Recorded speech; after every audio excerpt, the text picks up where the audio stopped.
Hi guys, this is Ashley back with another video, and boy oh boy, we got a lot to discuss.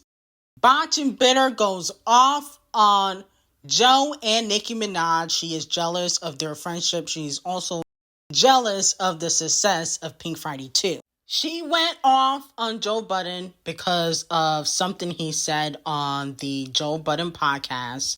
Then she went on Spaces and went off on, Nicki and Joe Budden low-key. But this is what Joe said on his podcast. Yeah, I would absolutely. You must never get another Cardi album again. And you've been standing on that. I am standing on it. And they talked about that in the office when I went up there. Like, but now that Cardi got something dropping with my man Rob, Big Rob on Friday. Saw that. That's going to be crazy, but that's what Cardi's about to be now. Just a single artist. You're not getting none of that. Miracle. I mean, you was right, too.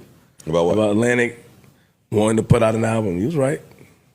See, you be right sometimes about them wanting to put out an album. We don't care about none of that. I spoke to nobody at Atlantic. I'll just be on a hunch. So you done went and got some information from somewhere. I'm sure somebody involved wants Cardi to put out an album. What? Yeah, of course they do. I'm sure Offset wants Cardi to put out an album. Hey, fellas out there, boyfriends, y'all know that feeling, right? When you bitch to get a job, you in the house, your bitch just won't leave.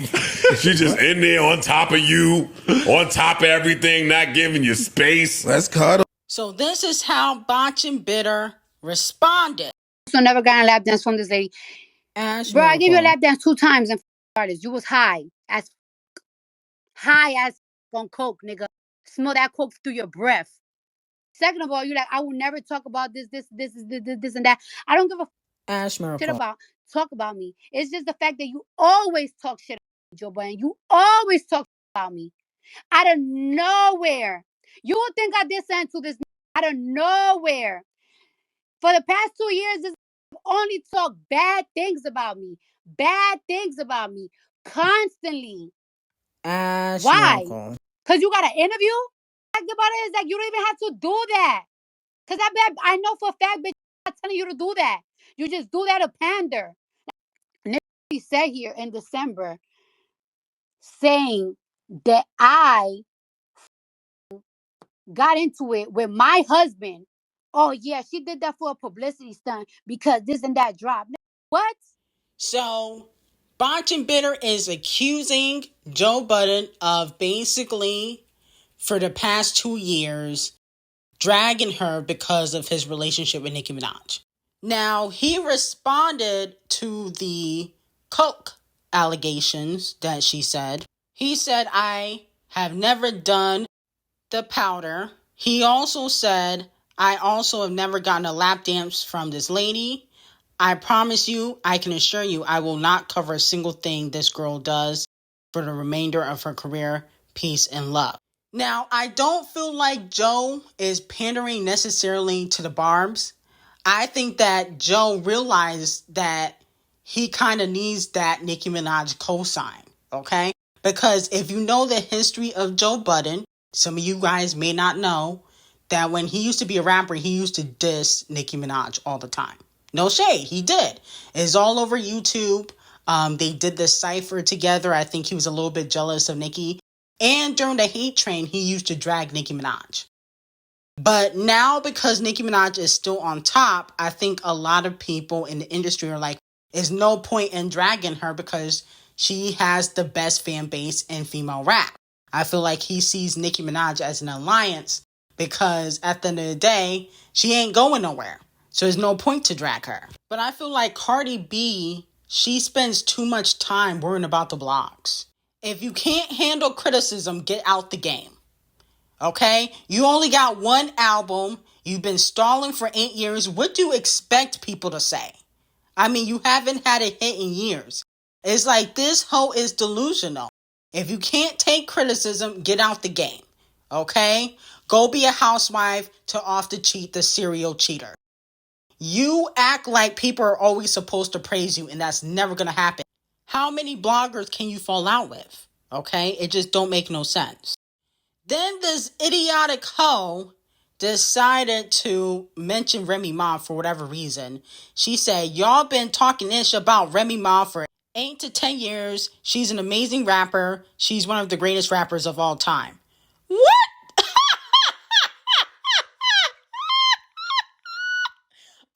my goodness, Botch and Bitter might be on that stuff again.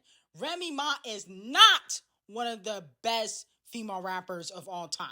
This hoe is delusional, okay?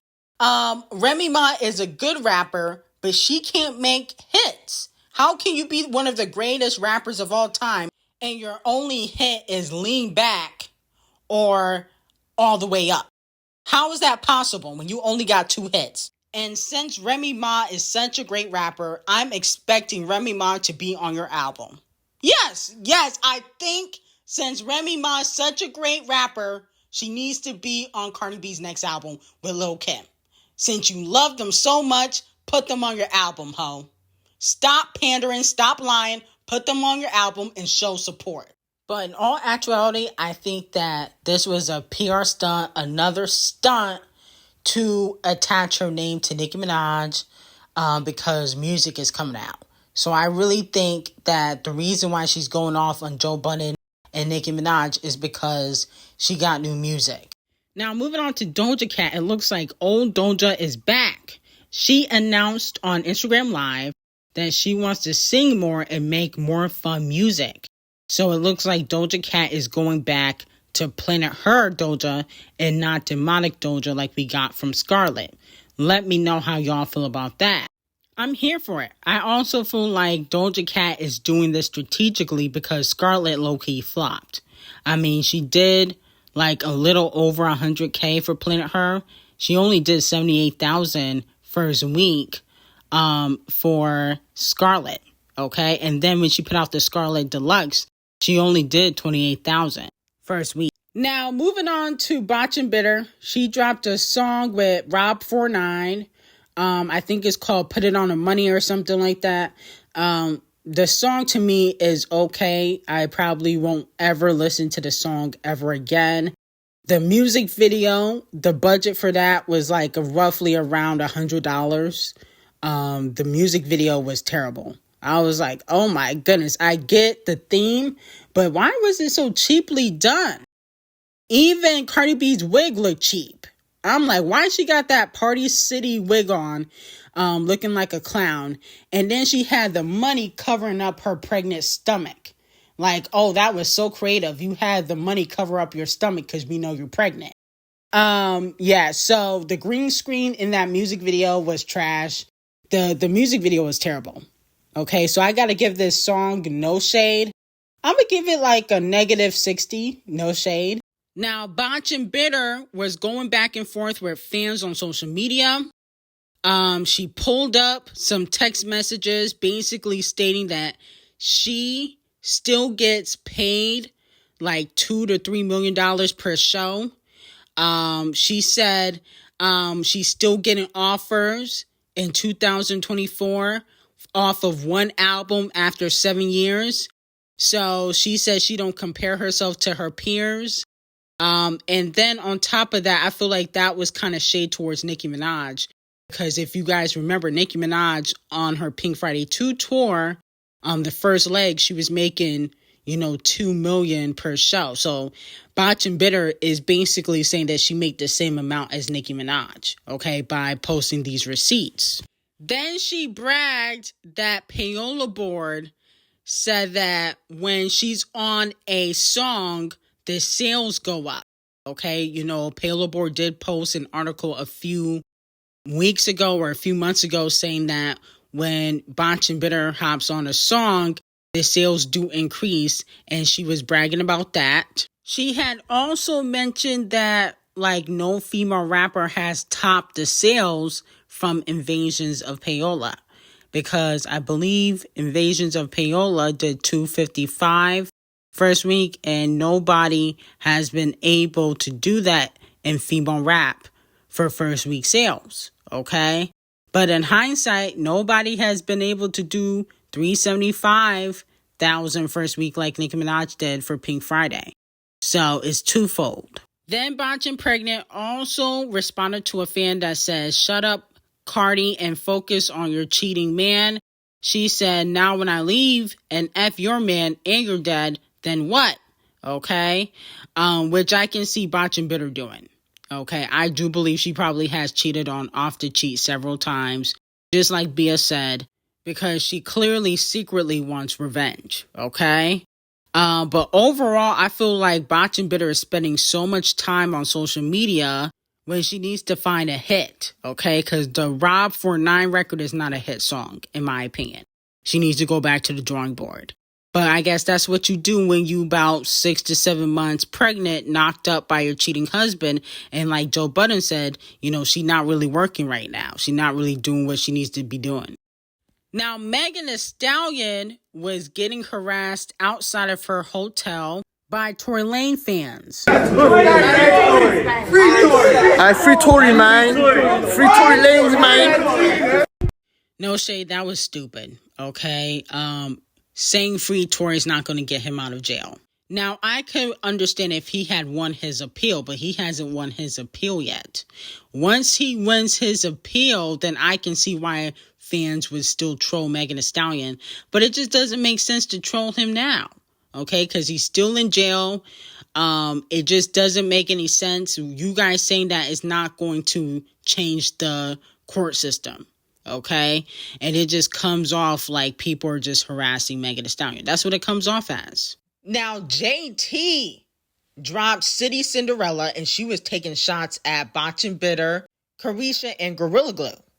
She starts off in the intro and she said, rent past due, but my shoes new, non-rapping B-word, who the F you talking to?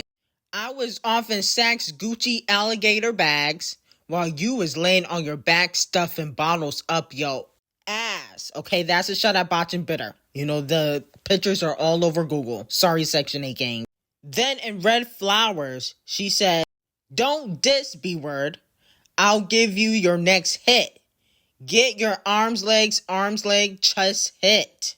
These street-ish don't come with benefits. Talking like you want to die. Gotta live with it. I'm like, who's she threatening? Goodness gracious. Then in Swervin', she said, man, I got shit on. That ish is in past tense. Talking about you had that ish on in 2017 is 2024. So that is shade at Botch and Bitter, because Botch and Bitter said that, you know, JT was copying her style, especially when it came to the Rick Owen boots. Then she also said B-word's playing both sides. Think we some sissy-ish. We'll never be cool, you stupid ditzy B-word. Is that shade towards Caresha? Who's playing both sides? That's very interesting. I feel like Caresha kind of plays both sides. Didn't she make up with JT, but she's still cool with Botch and Bitter and the other ops? And then in the song, Oh, she said B-word switched teams before halftime. I feel like that's another piece of shade towards Caresha. Then in Swing, she said, these hoes want smoke, I bet they flop. If you play neutral, when it's up, you an op. Okay? More shade at Caresha. I feel like she was throwing some shade. Then she said in Swing that now I'm hated by B-word with a man voice. I'm like, who has a man voice? Is that Gorilla Glue? I was like, oh my goodness, she going after everybody. But overall, I would give this mixtape an 8 out of 10, okay? Some of the songs were just too short. I'm like, why is Red Flowers, one of my favorites on the mixtape, so short? 1 minute and 30 seconds? Come on, JT. Come on now. You know damn well you should not be putting out no minute and 38 second song, okay? Almost would be contender for Donkey of the Day. Then I do like the song Servin'. Okay, I do like that song too. You know, she had a lot of disses in the mixtape. We already went over the disses in Lemon Pepper. And I was definitely happy to know that Stunner Girl did not out-rap JT on that song. Okay, which I wasn't really expecting. But I was hoping that she wasn't going to let Stunner Girl out-rap her. Now, a lot of people were saying the reason why ScHoolboy Q's show got canceled was because of the flood in Toronto. That's what people are saying, which I don't believe. I believe exactly what ScHoolboy Q is saying, that it was because of Champagne Thickums. Because logically, if it was because of the flood, why didn't he reschedule the concert? It was a sold-out show in Toronto. I'm shocked that he can even sell out in Toronto. No shade to ScHoolboy Q, because no shade, he a flop. But why wouldn't he be able to reschedule? When Nicki canceled her New Orleans show, she was able to reschedule. Megan Thee Stallion, same thing. She couldn't perform in Atlanta a few weeks ago because there was no water in the venues. Okay? And she was asking all the housewives to help her. She had to reschedule her show, and she did. And she brought out Scratch Off and Flo Milli. I remember that. So what would be the reason as to why he couldn't reschedule? The reason why, is because of Champagne Thick Gum. I don't care what the police department says in Canada. They're corrupt. Just like the ones in America. No shade. Okay? Champagne Thickums is behind it. And the same thing happened with Roddy Ricch. I didn't talk about it because nobody cares about Roddy Ricch. But he had issues performing at a concert in Canada. He was actually having issues, getting inside of Canada. And, Champagne Thickums did not help him because he went to the pop-out concert, that Kung Fu Kenny headlined. Okay, he was at the pop-out concert performing. Now, they've had issues for years.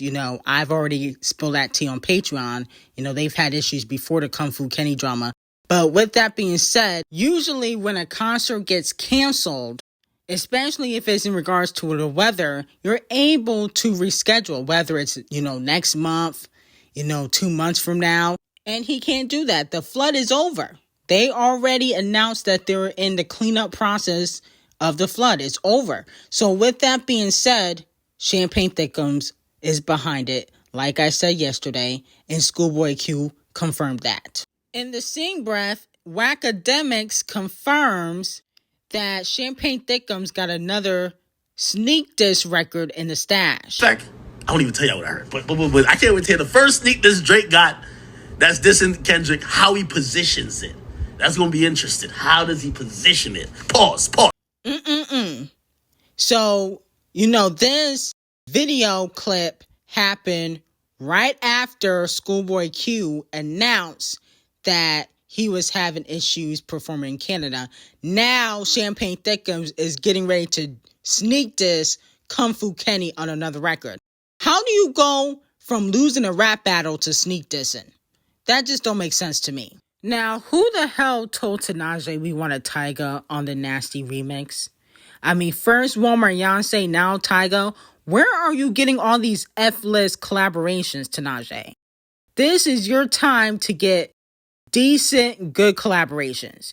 You shouldn't be calling up Victoria Monet, Ariana. You have a hit on your hands and you go to Tyga and Walmart Beyonce? I mean, do you want Donkey of the Day? I mean, this is just a chop. You should be calling up Victoria Monet. You should be calling up Ariana. Ariana knows how to be nasty. She has affairs with other people's man, okay, and brags about it, okay? AKA break up with your girlfriend. She talked about being nasty in the 69 song or 35, 34, whatever it was called. I mean, those are the collaborations you should be doing. Why are you working with Tweedledee and Tweedledum? Now, Katy Perry reveals in NRJ that her upcoming album, 143, is cut into 3 parts. She said one is a little bit more like Dark Horse. One part is a little bit more like Walking on Air, meets Never Really Over, meets Teenage Dream. And then she said one is more essentially like Me, Hot and Cold, and California Girls, okay? So, I guess she's trying to say her album has a little bit of everything, but with Dr. Puke producing it, it's going to be a big flop. Just like Wonder World or Wonder Bread. What's the name of the song? Wonder World? I think that's what it's called. It's called Wonder World. Oh, no. Women's World. That's what it's called. That's a big flop. I thought it was called Wonder World or something. No shade. Now, we got to talk about one of the future princess of pop, Madison Beer. She dropped a song called 15 Minutes, and it's a hit song to me. I like the song. I feel like a lot of people sleep on Madison Beer. People are saying she should not do music, that she should model, but she's very talented. I think people got to give her a chance. I think people tend to pick on the ones that are pretty. You know, you only do that when they don't have talent, like Sweetie. No shade. That's when they deserve to get picked on. But if they got talent like Madison Beer, they don't deserve all the hate. You know, you do that to the people that are not talented. And so I feel like people need to give Madison Beer a chance, in my opinion. 15 Minutes is a good song, is a hit song to me. And I think that, you know, she deserves more success. But anyway,